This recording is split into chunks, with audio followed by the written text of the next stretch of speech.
All right. Assalamualaikum warahmatullahi wabarakatuh. Akkam jirtu ilmaan Oromoo warri amantii Musliimaa qabdan ammootu baga ittiin isin gahe. Baga geettan warra baranaa warra bara hedduu warra bara egeree isiniin jedha. Bara kan ammoo akkuma beekamu Ramadaanni baranaa Ramadaan jiruu keenya keessatti yookiin seenaa keenya keessatti nuti dhageenye hin beekneen adda. Sababiin isaa namuuyyuu taanaan mana isaatti soommanaa mana isaatti masgiida dhaquun hin jiru. Hedduu ulfaataadha. Hedduu rabbiin haa laaffisu marumsaatu humni isatu qaba. Rabbiin nurraa haa kaasu. Guyyaa wanti kun asii ka'e namni ol dheebote namni dhugaa dubbachuuf yoo taate yaada wal irraa qabu sadarkaa kamiin bifa kamiin akka wal argu rabbiin nu haa agarsiisu jedha. Umrii keenya dheeressee garuu ammootu we don't know what is gonna happen. Guyyaa boruu waan ta'u hin beekamu. Kanaaf Oromoon ammas dhaamsan isiniif qabu. Dhukkuba kanarraa baatii Ramadaanaa keenya keessatti silaa namuu mana jira. Dhukkubni kun ammootu isteetota keessattuu warra naannoo Minisootaa jirtan of eeggannoo godha. Yeroo ammaa kanatti warshaaleen garaagaraa warshaan foonii fi kan amma South Dakota fi Iowa irraa cuccufamaa jiru kun 10% of foon Ameerikaadhaaf dhiyaatu warra cover godhutu cufamee sababa dhukkubsattoonni garaagaraa keessa argaman kan jedhuun. Kanaaf dhugaa dubbachuuf yoo taate iddoo kana lamaanittuu lammiilee keenya hedduutu jira.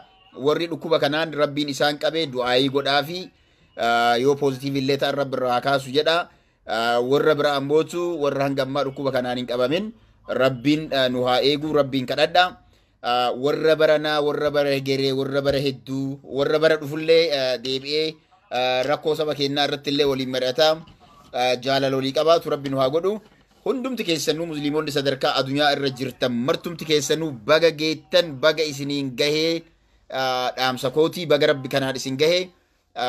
Akkuma beekamu torbaan lama dura warroonni nuti agarru hin jirani. Even torbaan dabre keessa namoota waan garaagaraatiin yookiin ammoo sababa adda addaatiin uf biraa dhabnetu jira. Kun hundintinuu ta'eedha jechuudha. Kun hundintinuu har'a ni jirra malee boru akka jiraachuu keenya akka nuti hin beekne kan nama agarsiisudha. Kanaaf baatii Ramadaanaa kana keessallee ergaa nama hin tunne ergaa ammootu waan saba keenyaaf ta'u irraa dubbachuun dirqama nutti ta'a. Maaliif waa hundumarraa cadhisuun nama arrabsuun nama irra duuluun waan garaagaraa namarraan deemsuun hin barbaachisu. Kanaan ala ammootu waan saba keenya ijaaru waan saba keenyaaf ta'u waan ummata keenya bira dhaabbachuu danda'uu fi falanuuf ta'u irratti hanga danda'ameen yaada walii irraa oduulee haarawaa fi rakkinoota biyya keenyaa yeroo agarru ammas waliif dabarsuun keenya akkuma jiraatu ta'a. Baga geettan isiniin jedhuudhaaf dhufee garuu kana biratti osoo waa takka hin dubbanne hin ba'u. Wanti an dubbachuu barbaadu yeroo baay'ee Oromoon goota isaa yookiin ammoo jabaa isaa ka guyyaa rakkoo tokko nama bira dhaabbatee galata namaaf oolu galata guddaa namaaf qabu erga inni du'ee booda seenaa isaa haasofna malee osoo jiru bira dhaabbachuu irratti osoo jiru dirmachuu fi irratti probably tarkaanfii Jawaar Mohammad irratti godhame irratti Oromoon bakka hundarraa ka'ee falmee fi jira bira dhaabbatee jira. Yeroo jalqabaatiif in historical bifa ta'een jechuudha throughout the whole Oromia. Amma an ergaa takkan qaba. Ergaan ani qabu ergaa salphaadha gabaabduudha. Yeroo ammaan tana keessatti jijjiirama qabsoo dhufe kana keessatti OPDO keessaa namni adda durummaadhaan rakkoo ummata Oromoodhaa Oromoo dhufitti fudhadhee takkaahu ammootu Oromoo ummata miliyoona 50 osoo qabu maal sodaanna jechuudhaan yoo xiqqaate qabsoo cimaa gaggeessuudhaan TPLFin aangoo irraa buusuu keessatti gahee guddaa namni taphate OPDO keessaa Lammaa Magarsaati. Kuni eenyullee hin shakku eenyullee hin gaafatu eenyullee mormuu hin danda'u kana. Kanaaf haa xiqqaattu haa guddattu namni kun maal qaba jechuudha Oromoo biraa galata ni qaba. Galata inni qabu kan ammootu eenyutu beekuu qaba. Oromoon yoo hadha waan kana hin beekne guyyaa nama kana irratti balaan tokko gahee dhiiga booyuu hin booyinaa. Yoo dandeettan har'uma bira dhaabbadhaa. Yoo dandeettan har'uma nama kanaaf dubbadhaa. Yoo ka hin dandeenye ammoo yoo ka hin iyyine ammoo yoo ka namaaf hin lallabne ammoo gootni keessan yookiin ammoo Oromoon tokko goota maali jennee Oromoon dubbachuun xiqqeessuu danda'uu qabna. Yeroo ammaan tana ergaan biyyarraa bahaa jiru. Yeroo ammaan tana oduun Finfinnee irraa bahaa jiru. 4 kiiloo keessaa bahaa jiru. wanti jettu maali lammaa magarsaa irratti waan ta'uudhaaf malu waan itti dhufuudhaaf malu namni tokkollee kana booda hin beekuu jedhama. Kana sirriitti hubadhaa.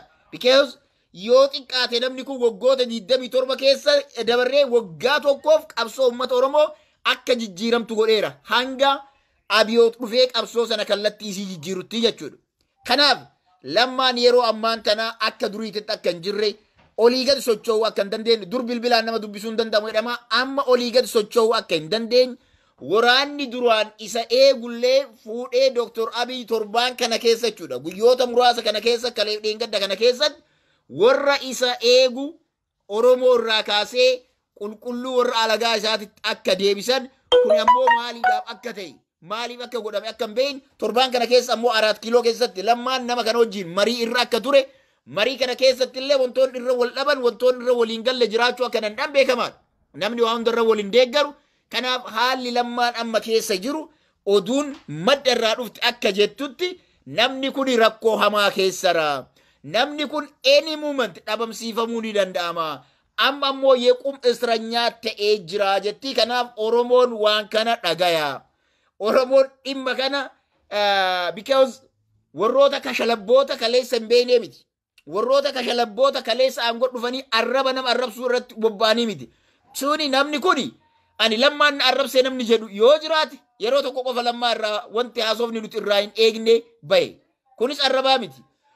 Warra biyya alaatii galcha irraan haasawa inni jedhee jechuudha. Sanaan ala lammaan haasawa isaa keessatti dubbii isaa keessatti guyyama tokkollee anana tuqe namni jedhu jira natti hin fakkaatu. Waan dudda duubaan inni dalagu isaaf rabbi dhiisaa. Garuu qabatamaan Oromoon akka beektutti lammaan Oromoof jaalannee jibbineellee jijjiirama irratti TPLF nurraa buusuu irratti lubbuun qeerroodhaa daran akka hin dhumanne gochuu irratti gaheen inni taphate gahee olaanaadha. Har'a qofaa miti. Lammaan kaleessa yeroo Junaydii Saaddoo pireezidaantii ture rakkoo Booranaa fi Gujii daangaa Booranaa irratti ture keessatti yeroo waajjira poolisaa turetti jechuudha. Ammas yeroo sana namni kun Oromoota naannoo Booranaa irra jiraniif galata inni oole warri keessa beeku ni beekna. Warri keessa beeknu ni beekna. Kanaaf namni kun rakkoo hamaa keessa jira. Warri aktiivistiidha ofiin jettan warri miidiyaa akka OMN waan kana gabaasuu hin danda'an irraa cufameera. Maddi kun jara irraa information akkana argamuu hin danda'u dubbachuus hin danda'an namoonni kun. Because jarrumtinuu hanga tokko amma waan alaa dubbachuu danda'u malee waan keessa isaanii dubbachuu akka hin dandeenye dubbatan ammootu miidhaan biraa waraanaan akka irra ga'u beekamaadha. Kanaaf warri biyya alaa jirru kun ammoo rakkinoota akkanaa gurguddaa kana soo agarru cal'isuun sirrii miti. Namoonni kashalabboonni ummata Oromoo irratti duulaa jiranuu afaan bananii kashalabbeen yeroo jiraatanitti namni saba isaatiif jijjiirama kana fide Oromoo sadarkaa biraattiin ceesa jedhamu osoma agarru guyyaa inni aangoo irraa isa kaasanis nama kana aangoo irraa shiraan ka'e jennee osoo dubbannu lammaan fedhee ka'e osoo nuun jedhamu lammaan hidhamaa mana keessaa ta'ee waardiyaa Amaaraa irra qaxaranii completely 100% Amaaraan eegamu jira. Nyaanni inni nyaatu wanti inni godhamu isaantu kennaaf. Kuni lammaa akka leencaatti namni sodaatan OPDO keessaa namni sodaatamu namni dhugaan jirtu Abiyyi namni kun badiinatti fidadheetiin namni inni sodaataaru nama warra biyya keessa jiran irraa keessa isaa kan beeku namni isaa ol keessa beeku hin jiru. Lammaan ni sobame. Lammaan osoo amane anaaf Abiyyi tokko Abiyyiif an tokko osoo jedhu Abiyyiin hin beekne Abiyyi bofa yookiin gaararraa hin danda'amne ta'eetti garagale. Kanaaf yeroo ammaan tanaa aangawoon kun yookiin namni kun rakkoo hamaa jala akka jiru yoo fira qabaattenis firri isaas hordofaa nama kana. Hordofaa erga du'ee booda wanti isin fidda wayituu hin jiru. Yoo ammootu dhugamatti ummanni inni keessaa dhalatee bahe Oromooleen naannoo hundaa amma yeroo isin lammaadhaaf namni kun gadi bahuu qaba. Nama kana wajjin marii gaggeessuu danda'uu qaba. Namni kun waan keessa jiru nuuf himuu qaba jedhamee yeroon inni itti dubbachuu danda'u amma. Kana bira dabre taanaan baatiin Ramadaanaa hogguu seenee dhumatee bahu namuma naggalaa guyyaanii raftaa kun ammootu waraanni amma fakkeenyaaf amma guyyaa kaleessa irraa eegalame waraanni gara Ambootitti bobbaasaniiran. Baadiyaa hunda keessa waraana bobbaasaniiran. Ilmaan namaa waliin guuraa jiran. kuni rakkoo hamaa namtichi kun sabattiin as deemaa jira.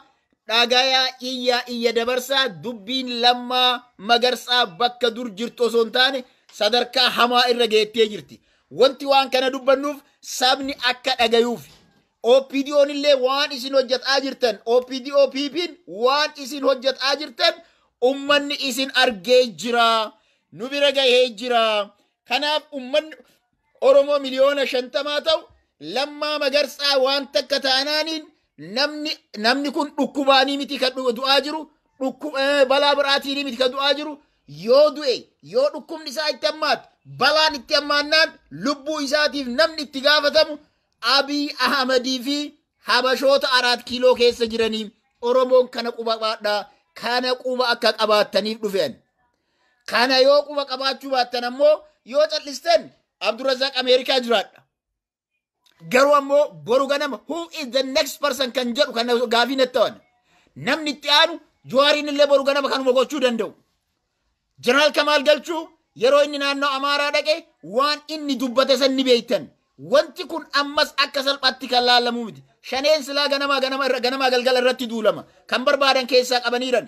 Gurbaa'ee amma dura ilma tuulamaa kan ta'e qabsiisanii hidhadda dabarsani. Dheengadda Baalee Rooberraa ammas qabsaawaa hiriyaa guutamaa hawaasfaa nama ta'e qabanii hidhadda dabarsanii jiran.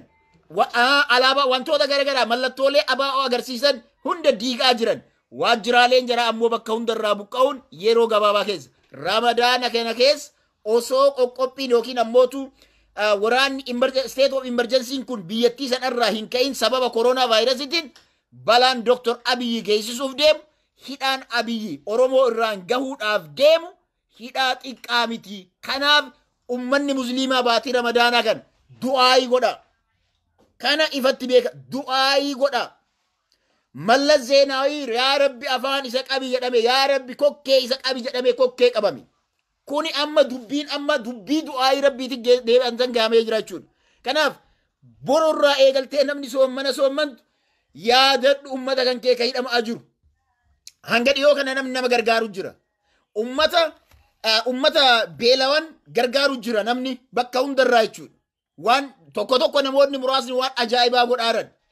Waan ajaa'ibaa fakkeenyaaf bakka lamarraa waan dhageen magaalaa Malkaaraafuu Kombolchaa fi Hasaasa irratti illee namoonni muraasni jechuudha. Nama 2 ta'anii nama 300 nama 400 Hasaasa irratti illee nama 2 ta'anii nama 200 waan ittiin sooma qabatan waan ittiin gargaaran nama akka gargaaran agarree jirra. Kuni waan ilmaan Oromoo irraa eegamu ta'ee sheekonni galgala gargaarsa guudhaan garuu ammoo kan isin quba hin qabne kan namni bal'aan hin agarre nama kana yeequm isranyaa godhanii rakkoo hamaa keessa jirti. Isumaafuu du'aayii godhaa isiniin jedha. Islaama qofaa miti du'aayiin kan godhamu namni kun qabsoo teenna keessatti hidhamtoota amantii musliimaa dimtsaachin yissamaa warra jedhu hidhaadhaa gadhiifamuu warroota duraa san keessatti Lammaa Magarsaa gahee olaanaa qaba. Garuu ammoo suuta suubaan osoma agarru osoma iyyan darbamee yeequm isranyaa godhanii jiran amma ammoo kana booda nama kanarra waan inni isarra ga'uuyyuu hin beekamudha. Hin beekamu. Kanaaf yoo nuti iccitii kana wanti baafnu wanti kun waan kalee dheengaddaati kan isinii maaru. Waan kalee sagalgala irraa achi duraati. So dhimmi kun hatattamaan sirritti Oromoo marti hubattanii abbootiin gadaa, sheekonni, abbootiin qeerroon, waldooyinni dubartii fi wantoonni garaagaraa dhimma Lammaa Magarsaa kana mootummaa kana gaafadhaa hin cal'isinaa. Because namni kun erga dabree booda in argattan. Garuu ummanni Oromoo filannoon kun gaggeeffamee erga dabree booda mootummaan Abiy gaggeeffamtaanaan Lammaan borullee ummata Oromoo fayyaduu carraa ni qabaata. Oromoo fayyaduuyyuu ni danda'a namni kun. Nama dandeettii addaa qabu. Kanaaf rakkoon hamaa keessa akka jiru Oromoon quba qabaadhaa. Inni hidhatti hidhame kanaan alammoo ilmaan Oromoo mana hidhaa hunda keessa guuramanii jiran yoo xiqqaate Oromoon 60 ol mana hidhaa keessa guureera namni kun.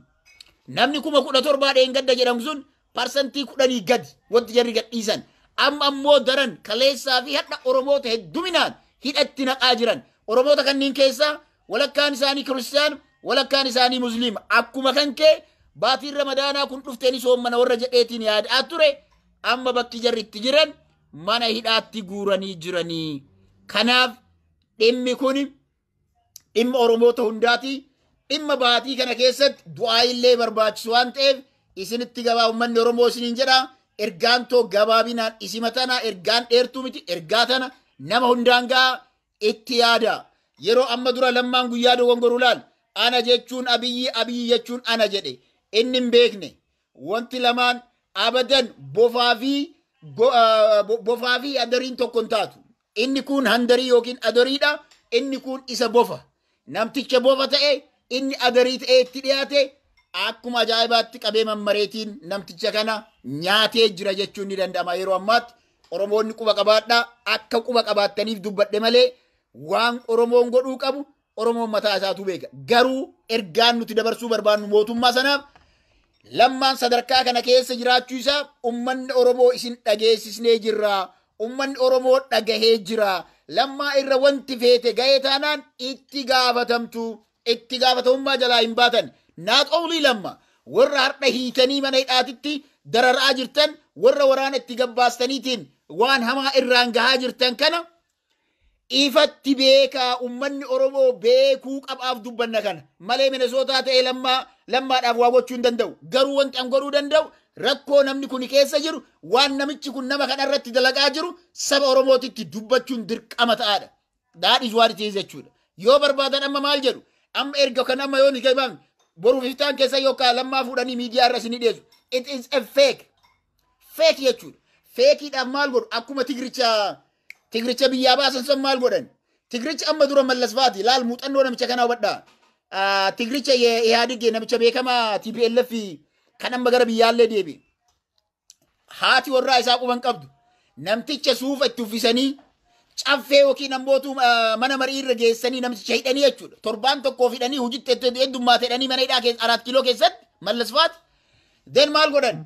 Caffee irra geessanii yookiin ammootu mana marii paarlaamaa irra geessanii hojii kiyyaan badii kiyyaan hanqina kiyyaan hojii gadi dhiisee jira jedhii dubbadhu jedhaniin. Booda achi booda namticha hidhan dabarsan. Booda namtichi biyyaayyuu bahe tan Lammaa carraa sanaayyuu argataa hin jiru. Lammaan carraa sanas argataa hin jiru. Kana sirriitti hubadhaa. Lammaan carraa sana argataa hin jiru. Carrama kennaniifiitu uummata afootti dhiyeessanii akkana jedhee ijumaa fi fuula isaa irraallee waan deemu Oromoon akka hubatu nama kana miidiyaa irraa dabarsanii jiran. Walgahii garagaraa irratti agarreerra. Guyyaa takka gammachuu fuula Lammaa irraa namni argee hin jiru. Urga aangoo irraa ka'e. Kuni maal ta'a? Oromoon dhimma Lammaa itti dhaqqabnee jirra. Waan isa irratti hojjechuudhaaf isin deemtan Oromoon dhagahee jira. OPDO dhagayaa ni hordoftan isiniyyuu feesbuukii warra aktivistoota warra alaa kanaa lallabu. Kanaaf wanti kun haala hamaadha. Oromoon aktivistoonni biroollee dhimma kana hordofaa irraa lallabaa dubbadhaa lubbuun nama kanaa baduu hin qabdu. Abiyyi ammoo nama kana yequma isranyaa godhee kaayuu hin qabu. Oromoon nama kana akka gootee abaarsaanis ta'u babaaleen baboolee makadan abaarsaanis dhohiinsaanis jechuudha. Yoo abaarsaanis dhohiinsaanis nama kana bakka kanaa kaasuun dirqama ta'ee jira. Abbaan fedhe bakka sanaa dhufu Amaarri nu osoo Itoophiyaa bakka san taa'e Oromoo hanga amma inni godhe kana hin godhan.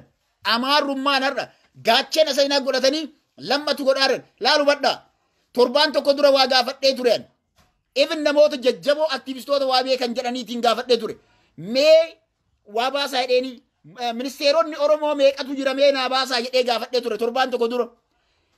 Ministeerota Oromoo meeqa akka jiran mootummaan sun ministeerota akka Oromoo meeqa akka qaban ka gaafadhee dhabe daran dheengadda ofiisiitii wal nyaannaan dammaqaan gadi baase. Ofiisiitii wal nyaannaan namni hin beeku. Yeroo dargiidhaa hin yaadadha yeroo elementarii baran yookiin middle iskuulii siyaasaa keessatti mootummaan tokko ministeerota meeqa akka qabu ifatti dubbata. Mootummaan kun ministeerota qabullee hin beekamu. Akkuma amma dura Abiyyi Amaaraaf waadaa gale. Babzaatim baxiraatim isin argate jedhe hadha hunda siitu walit guuree Oromoon nama 3 nama 20 yomaamaa keessaa jira jechuun Oromoodhaaf kuni qaanyiidha. Namtichi kun kana bira darbee namticha kana namticha isa falmaa jiru achuma taa'ee isa falmaa jiru kana balaa guddaa irraa ga'uudhaaf hojjetaa jiranii. Oromoon isinitti gabaa anfixadhee jira. Nagaan naa oolaa Ramadaana gaarii. Assalaamu alaikum warahmatullahi wabarakatuh.